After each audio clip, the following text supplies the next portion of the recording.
Hello, everyone. Welcome to this month's Southern Plains Drought Update webinar. My name is Joel Lisenby. I coordinate the Southern Plains Drought Early Warning System at the National Integrated Drought Information System, or NIDIS. I also sit at the Cooperative Institute for Research in Environmental Sciences at the University of Colorado in Boulder.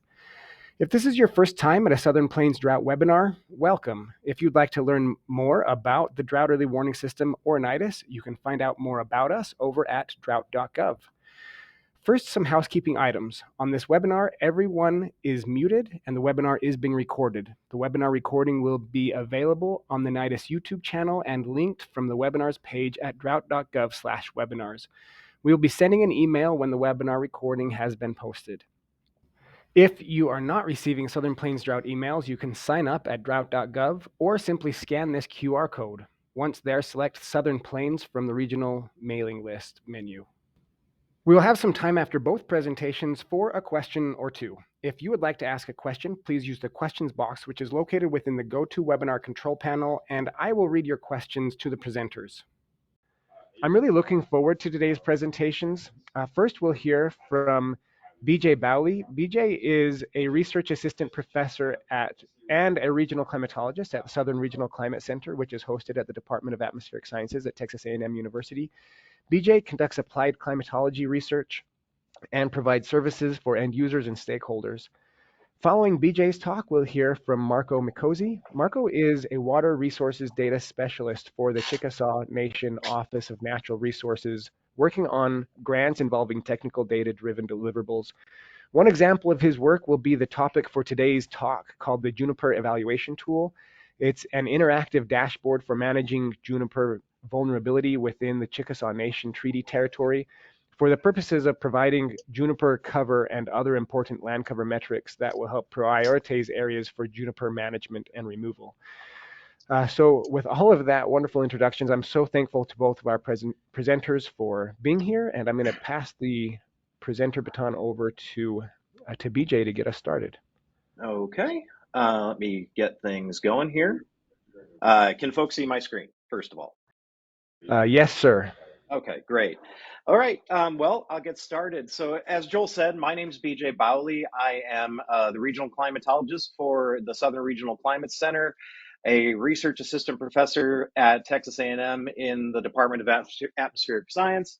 And then I also serve as the assistant Texas State climatologist. So I'm wearing a couple of different hats in this presentation. But what we're really here, I'm just giving the overview of what drought currently looks like on the landscape, what we've seen over the past year since the beginning of the water year on October 1st, a little bit overview about where we're currently sitting, and then a little bit about potential future drought conditions looking out through the summer into the early fall. So as I get started, just to kind of put the last couple of years in context, since about 2020, the Southern Plains region has been experiencing some level of drought in our region. And you can argue it's still ongoing, but from 2020 through 2024, that's kind of the progression of drought conditions that we saw throughout the region. So kind of ebbed and flowed through 2021, really had a major peak in 2022 with really widespread D3 and D4 droughts. That persisted through a lot of 2023 and then in areas through 2024 and into this year as well. So this kind of puts where we've been in the last couple of years as far as drought conditions. We've kind of seen a little bit of everything, from some drought where it wasn't widespread to very widespread, but it has been present ever since then. Kind of bringing it back to the last 6 months. So looking at what we've received in terms of precipitation over the last 6 months, and that'll be reflected in the current drought conditions I'll show here in a minute, is across the central part of our region. So what was in the region previously in eastern New Mexico, Texas Panhandle, across central Oklahoma there, you had since October 1st, we actually have seen quite a bit of rainfall in terms of percentage of normal. So 130 to up to almost 300% of normal in some of those darker purple areas since October 1st. That was through June 29th when I pulled these data. In terms of raw rainfall, that one on the left shows the percent of normal. The one on the right shows raw rainfall. So that shows in eastern Oklahoma, eastern part of our region, that area has received anywhere from 55 to maybe 60 inches of rainfall during that time. Whereas if you look to the far west of our region out by, say, El Paso, you're looking at under 2.5 inches in some cases. So there's quite a gradient of precipitation across our region and what we can experience normally. So that's just kind of putting that in context where we've been since the beginning of October. This map shows it a little different. This is precipitation anomalies using PRISM data from Oregon State. What we're showing here is precipitation percentiles for April through June of this year. And that's relative to 1895 through current for those precipitation percentiles. On that map, you'll see those blue colors. Those are higher precipitation percentiles. Those dark blues are anywhere from 90 to 99%. And then that darker hue of blue, where you see some right along the Red River in south central Oklahoma, that is 99 to 100th percentile. So potentially record wet 3-month period for those really dark blue locations. You'll notice at the northern edge of the region in Kansas, we do have some persistent drought up there. And that's been reflected in ongoing rainfall that hasn't really helped up towards the Kansas-Nebraska border. You're looking at record dry or near record dry conditions over that 3-month period. As you go south through the region, down towards South Texas and deep South Texas, you see a bit more middling precipitation. That white color means it falls in those middling percentiles, so just about average. And as you get down to the Big Bend area of Texas or deep South Texas, we start seeing lower precipitation percentiles over the spring. So spring is important in the Southern Plains. It really helps us set the stage for summer and during that high evaporative demand season, what we can expect as far as progressing drought conditions. So that was the last 3 months. We're going to get a little closer into normal here. So this is the last month starting May 31st through June 29th on this map. If we look across the Southern Plains, northern Kansas has continued to see slightly below normal precipitation. As you progress south through the region, you see a wetter area over the last month across south central Kansas, northern Oklahoma. And then in Texas, we've really seen kind of that smattering. Some areas where it's been below normal, some well above normal over the last month, as well as far west Texas. That has been appreciated rainfall out there. So we have seen some improvement in isolated areas over the last month. And temperatures, as far as what they've been over the last month, they've been fair. They've been a little warmer than average across most of Texas, eastern Oklahoma, a good majority of Kansas there, but we've also seen some just below normal. So temperatures for the last month have been running within about 2 degrees of normal across most of the region, with some isolated areas where they've been slightly above or below that. But overall, temperatures haven't been exceedingly warm, and precipitation has been a bit more mixed. What that means as far as change over those last 3 months in drought conditions, since April 1st, a lot of the Southern Plains region has seen improvements in drought status. That's noticing those green colors on the map across Kansas, Oklahoma, a good portion of Texas. Some areas have seen as many as 3 classes of drought improvement. So that is some good news for most of the region. There are persistent areas of drought, though. You'll note in northern Kansas, we do have drought conditions there, as well as far west Texas and then South Texas as well, where those are holding steady. So we have seen improvements with the spring, especially with that wetter spring we saw across northern Texas, Oklahoma, southern part of Kansas, but there is still drought hanging out there. So looking a bit more at current conditions in terms of stream flow, we largely see the stream flow on that map. So those are showing stream gauge locations, and then the colors would give an indicator of whether flow is low or high. If it's red or darker colored, that tends to be low flow. As you go towards those blue or black colors, that would be high flow. And so what we see across the region in those areas where we have received pretty substantial precipitation over the spring into the early summer, you do see high stream flow. So across eastern Oklahoma, East Texas, southeastern Kansas, you're looking at much above average stream flows.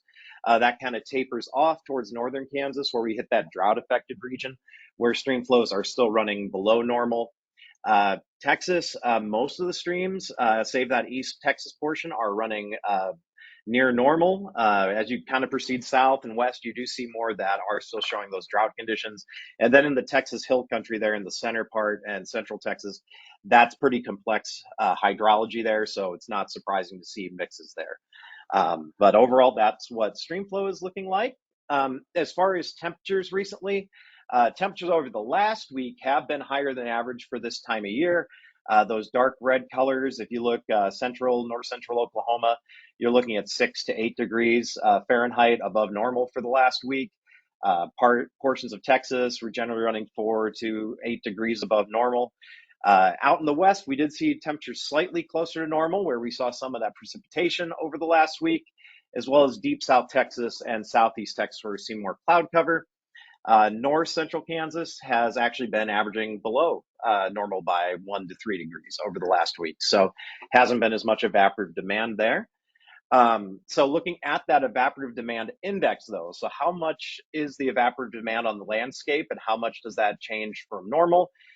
We do see dry, so relatively high evaporative demand across West Kansas, northern Kansas, western Oklahoma and the Panhandle, and then extending down into West Texas and far West Texas, where we're seeing drought conditions and higher than average demand for evaporative demand this time of year. Deep South Texas, you'll actually notice we've been a little bit below, so they've had wet conditions there. And then looking at what that translates to in soil moisture is in areas where we've seen abundant precip across the spring and into the summer, we're seeing percentile values above 90% in eastern Oklahoma, East Texas, and even some far west Texas where they received precipitation over the last week. That top meter of soil is showing abundant moisture. Some areas, though, where we do see that persistent drought, northern Kansas is quite dry, as is deep South Texas and central Texas. We are seeing fairly dry soil moisture conditions. That's going to be important as we move into the summer as far as range conditions, pasture, crop conditions going into the summer on rain-fed ground, and even under irrigation. If there's a lot of evaporative demand, that could be something to watch as we go through the summer to see what that looks like. So looking to the equatorial Pacific, we're going to talk about ENSO for a minute.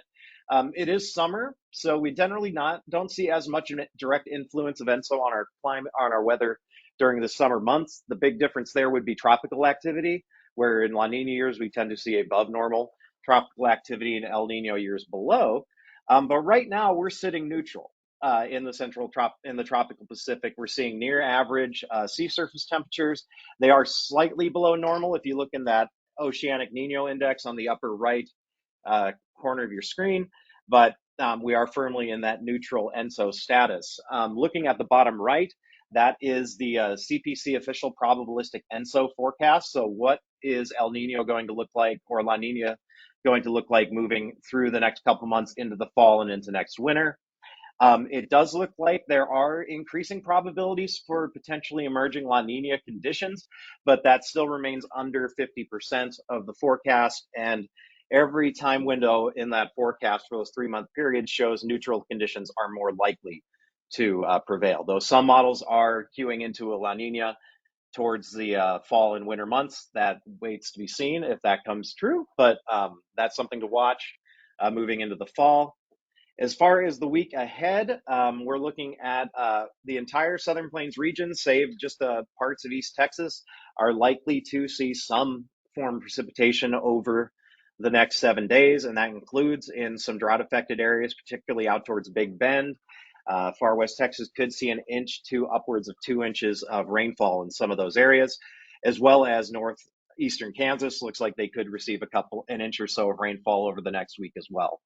So hopefully that will help drought conditions that are persistent on the landscape there.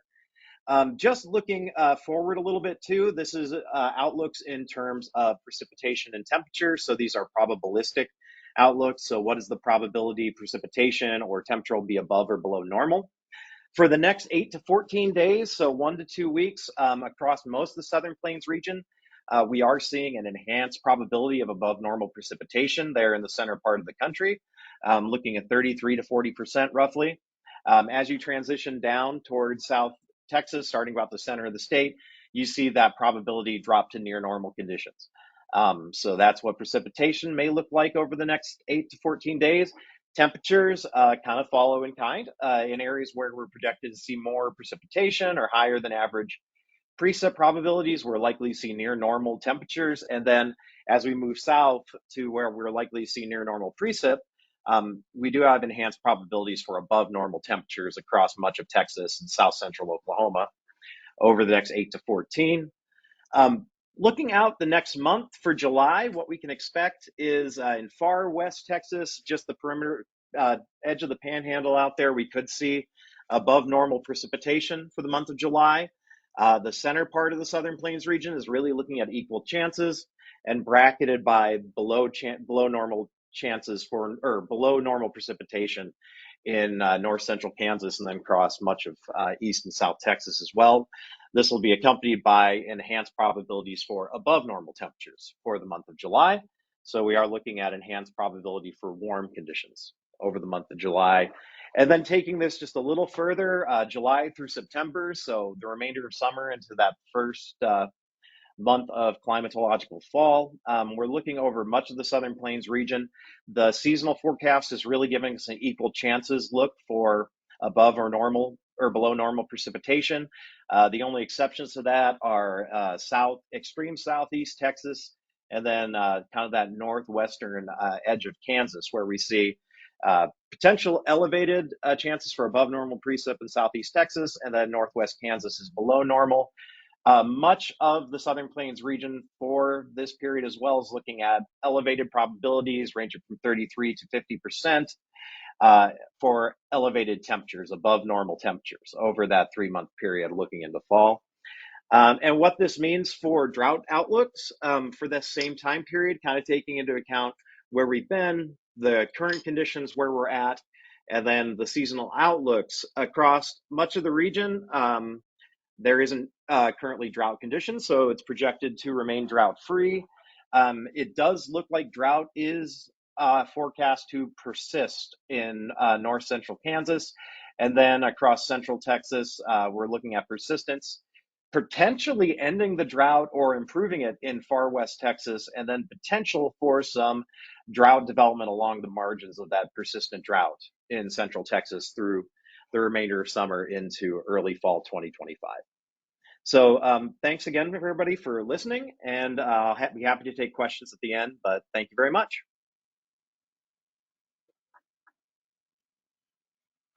Thank you, BJ. That was fantastic. Yes, we will hold questions to the end. If anybody would like to ask a question, go ahead and type it into the questions box. Marco, I've just given you presenter permissions, so and we can see your slides, so go ahead. Great, thank you, Joel. Yeah, thanks, BJ. Appreciate it. Thanks for having me here. My name is Marco Macosi, and I'm a water resources planner for the Chickasaw Nation Office of Natural Resources, and I manage the Natural Resources Conservation Service Conservation Innovation Grant, which is a mouthful, which is we just call NRCS SIG. And that grant resulted in the production of the Juniper Evaluation Tool, also known as the JET. But before I begin, I would like to give credit to Justin Baker, a water resources engineer and modeler for Aqua Strategies, who performed the heavy lifting by learning Google Earth Engine and coding the model. Also like to thank Steve Glasgow at the NRCS, who is now retired, but he offered programmatic support and access to the RAP tool experts. Extension specialist John Weir at Oklahoma State University in Stillwater, Oklahoma. Daniela Spade at the Center for Spatial Analysis at the University of Oklahoma, and Caleb Biles at the Oak Institute at East Central University in Ada, Oklahoma, where the tool is currently being housed. I believe Joel put some links in the chat. You have a link for this tool that you can experiment with after this or during this talk, and there are other links I'll reference.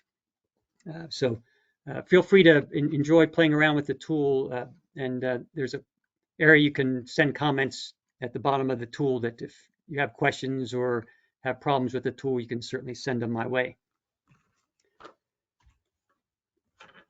So with that being said, let's move on to some of the project details. This project was funded back in 2022 and it will end this coming fall.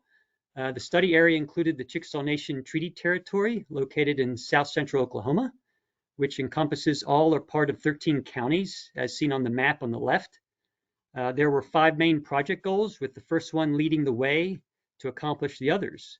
The first goal consisted of developing an innovative approach or model using a suite of remotely sensed data and GIS techniques to optimize efforts to identify and manage juniper trees, mainly eastern red cedar, but also ash juniper, which is the #1 invasive species in Oklahoma.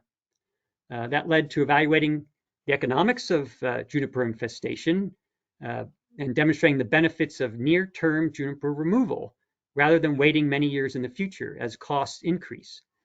This included producing juniper tree vulnerability data layers for parcel to watershed level juniper evaluation and prioritization. This also included the identification of land parcels where implementation of prescribed fire and other methods for removal of juniper trees would be most cost effective within the Chickasaw Nation. The model led us to develop an interactive web page or dashboard that I'll just show you at the end that stakeholders can use to evaluate juniper species vulnerability and enhance best management practices at the landscape level. This also provided science-based metrics to landowners and managers when applying to federal cost share programs. The link to the dashboard is in the chat, as Joel has in there, and works best on a PC. If funding permits, maybe we'll have time to get something working for the iPhone. So here's a schematic of the model, and I like to describe this juniper tree species distribution model that we use across Chickasaw Nation to achieve the 5 main project goals. So first of all, there are numerous input data sets, which I'll show you in a moment, that were ingested into or called from Google Earth Engine that housed the model. After applying field data along with the input data sets in Google Earth Engine, the result was one output data set. So all we wanted was juniper extent across the Chickasaw Nation, and that's the yellow box. That took about a year to obtain, and after that, we wanted some output data sets, which is the purple box, and I'll show you those in a moment. And those were incorporated into a landscape level decisions support tool, which we called the JET, and that was turned into an interactive dashboard. So to reinforce that the JET was designed primarily for landowners, land managers, and state agencies to evaluate, prioritize, and manage the encroachment of juniper species at the parcel, county, and watershed levels. As part of the grant guidelines, the model used to create the JET incorporated Google Earth Engine and other methods similar to the RAP tool that Joel put in the chat. Like the RAP tool, it incorporated open source. So our goal was to mimic the RAP by using open source free data built to be replicable, scalable, and actionable. And we're looking forward to expanding this to the state of Oklahoma and in the region with the help of the NRCS. And that's one of the goals of the NRCS SIG program, is to take these innovative tools and expand them for further use. So this is a busy slide, but I'll just guide you through it real briefly. The input data sets are on the left. They range from 1 meter to 10 meter resolution, ranging mainly 2022 to 2024 data. We tried some spectral methods and random forest classifiers, but they just didn't work in Google Earth Engine. So we used a stepwise approach using filters and buffers and thresholds that worked very well in Google Earth Engine. So at each step, certain features from the model, the pink column, were excluded, and others were retained, which is the green column. And that was used in the next step of the model. So this was a stepwise model of masking out layers until we get to the end. In the end, there was one, I guess you could say, one layer standing, and that was juniper distribution at the end across the entire Chickasaw Nation treaty territory, which is also called woodland transition. So the woodland transition layer is displayed in red on the graphic on the right. So what did we do with just having one layer called junipers? Well, we decided to turn that into 4 vulnerability layers, as you see here on the lower left, and they correspond to the 2021-2022 Woody Encroachment Guide, which is in the link, for understanding risk and vulnerability in grasslands by Twidwell, Fogarty, and Weir. So we mimicked that guide to include woodland transition in gray, encroachment areas in red, dispersal and recruitment areas in yellow, and intact areas in green. In addition, we created feature layers that produced data at the parcel, county, and watershed and the entire Chickasaw Nation scale. So let's take a brief look at what the tool looks like, and then I'll open it up for questions. Let me get rid of that. So on the landing page, you can have time to explore it. There are lots of frequently asked questions and how the model was built and definitions, but the main source is up here at the top. If you click on the landscape level, the parcel level, you come to the tool. And so we were tasked by the NRCS to produce a simple dashboard, but this became its own beast, and we thought, let's make this more interactive. So in the simplest sense, you can click on a parcel, and it will give you the data on the right-hand side in terms of pie charts. And with that, you have a whole list of metrics here on the right, percentages and acreages of the different vulnerability layers. In its simplest sense, that's the JET. But if you're a heavy GIS user, at the bottom of the display are lots of techie GIS widgets that you can use for enhanced analysis. So with that said, you can play on your own, but I just wanted to bring that to your attention that the tool is available. There are other tools. Here's a QR code of the tool, but there are other tools out there that Joel put in the chat. There's the RAP tool, the Rabbit tool, the Sage Grouse Initiative interactive map tool that are out there, and the JET is just one of those other tools that you can use to integrate best management practices on the ground. And again, I appreciate everyone's time, and I hope you have fun playing around with the tool. And if there are any comments, you can certainly email me at the contact information you see on the screen. Thank you. Thank you, Marco. That's really interesting. Fantastic. To the audience members, if any of you would like to ask a question of Marco or BJ, go ahead and put it in the questions box. And I'm going to ask the first one for you, Marco. Can you explain to the audience the link between juniper trees, especially the invasive species, and water availability on the landscape? Yes, so there are lots of studies going on there, especially from Oklahoma State University, that's linking juniper encroachment with the lack of water availability and stream flow. This is one part of combating those consistent flash droughts that we're having, especially on the southern Great Plains. So good question. So right now, when there are extreme conditions out there with climate change, we find that the encroachment of junipers they're increasing between 4 and 10% in some areas, and within 40 years, you could have a grassland area totally in a woodland transition. So that was one of the reasons behind producing the tool. Thanks for explaining that to us. BJ, if you're on, I've got a question for you. Yeah, I'm here. Great. So toward the end of your talk, you showed the predicted rainfall for the week ahead, and you showed that there was a lot of precipitation that was coming up, or that was predicted for far western Texas. Is this the monsoon, or is that a different weather pattern that's happening?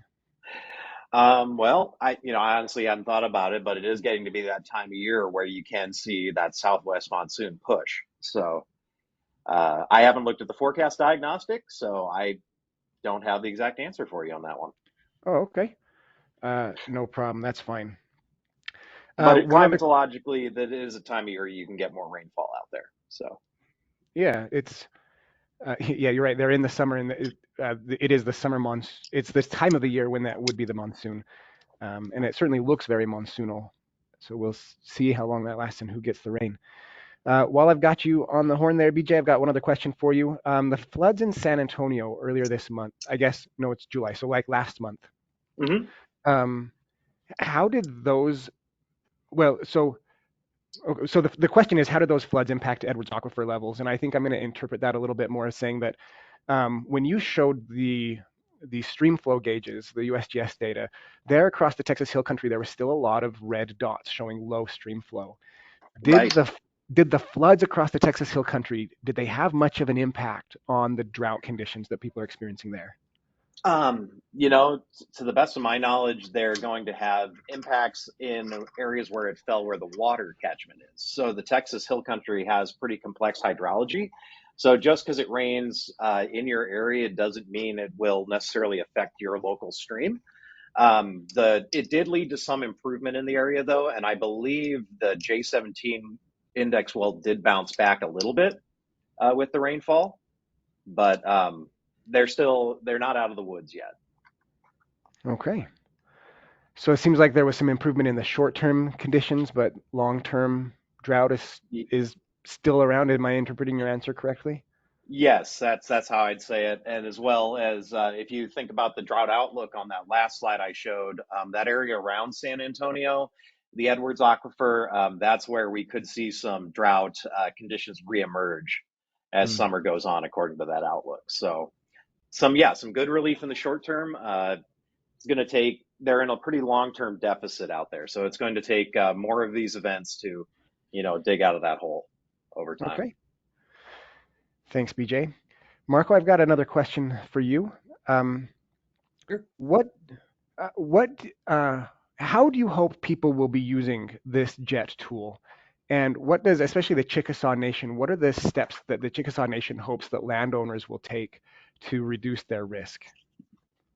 So we are currently at the Chickasaw Nation developing a fire response program, wildland fire and prescribed fire through our RTRL program, where we are actively using the JET right now to determine where to put our resources, where to manage our resources with the funding that we have.